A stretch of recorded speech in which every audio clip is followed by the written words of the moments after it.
Hindi na ako nakapag-video kanina pero nandito na ulit ako sa hospital. Diretso na ako dito. Kasi nag-message yung asawa ko na ngayon ngayon gagawin yung CT scan niya. Stonogram.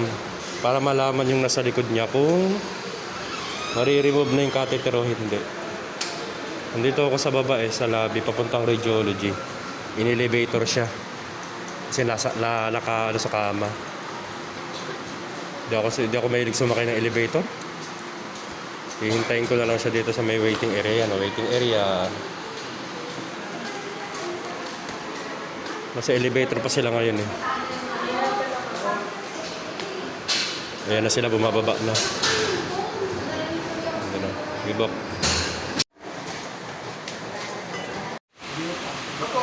Wala akong gana. Mabok na sa loob na siya. Ini-examine na, CT scan na. Pumasok lang ako sa loob kasi kapatulong na ilipat siya dun sa may machine pero pinalabas din ako yung okay na. Hintayin na lang tayo matapos. Diyos, may iyak yung sasakit dahil nabigla yung likod niya pero wala tayong magagawa, hindi natin pwede samahan sa loob. Ayun lang mga bak, thank you.